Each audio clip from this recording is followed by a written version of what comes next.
What is the origin of the universe? How was it created?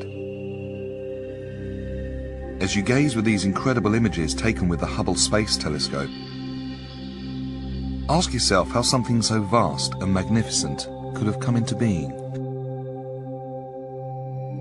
Do you think it's possible that something so complex and infinite could form from the random interactions of matter and energy after the Big Bang?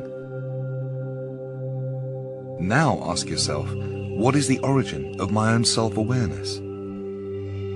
Do you really believe that when you die, you're dead?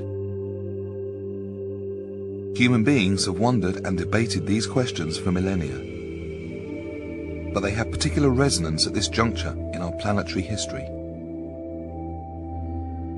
The population of our planet, now over 6 billion, is approaching critical mass.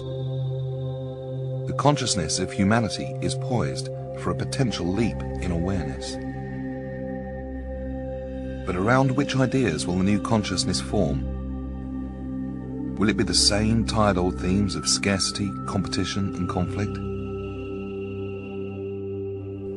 Can humanity break loose from the bondage of old thought patterns and create sustainable societies where all may achieve happiness and prosperity?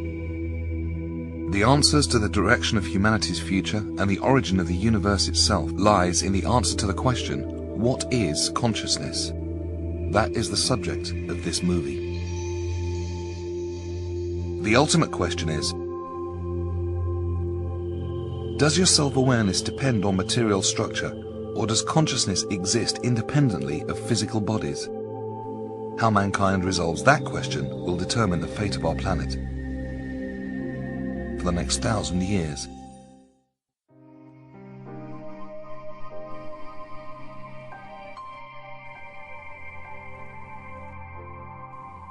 How did the physical world come into existence?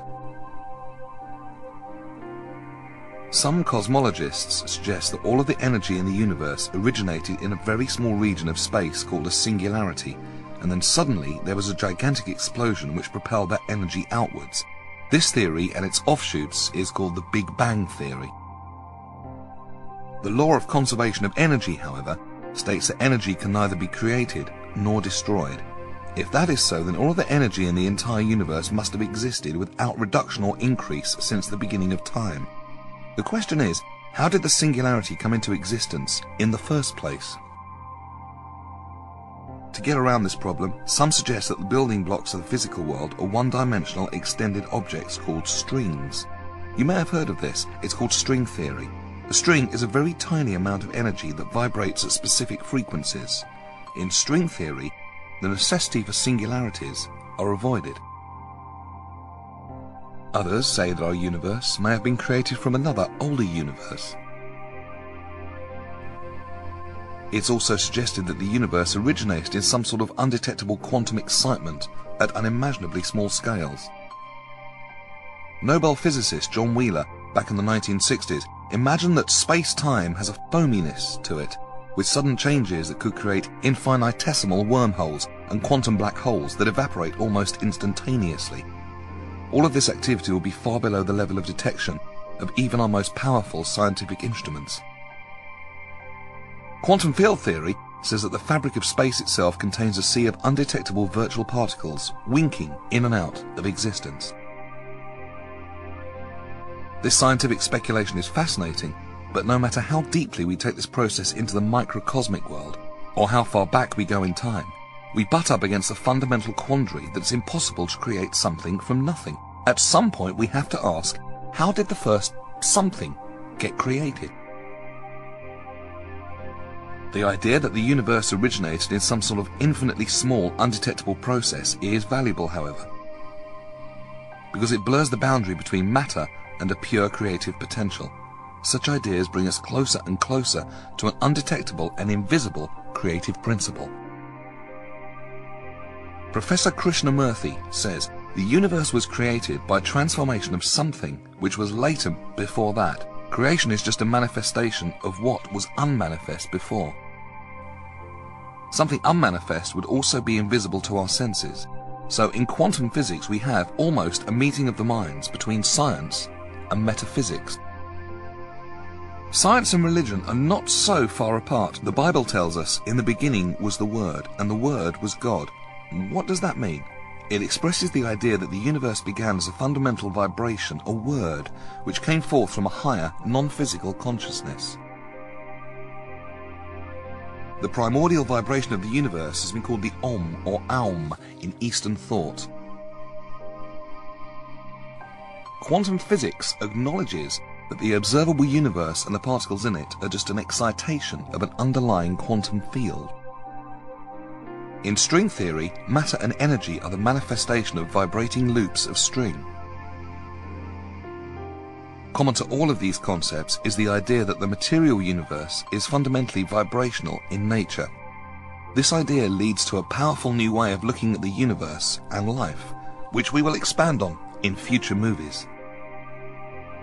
The point is that prior to the arising of a quantum field or a vibration or anything material is the creative principle. We call this creative principle consciousness.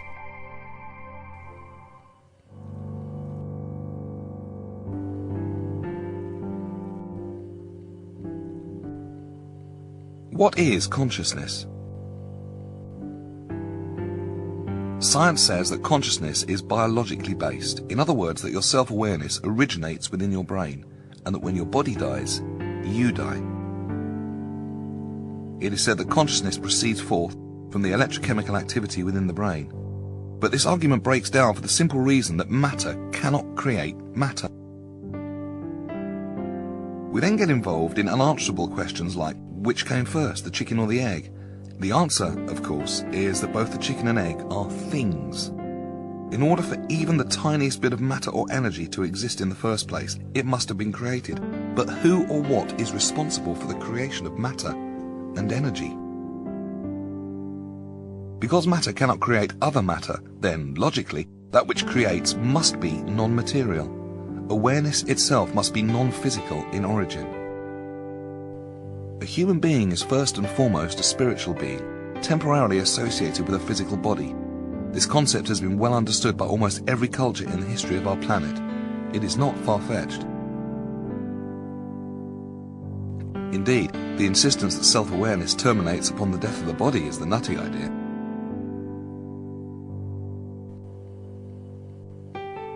Why is it so important to understand our spiritual nature?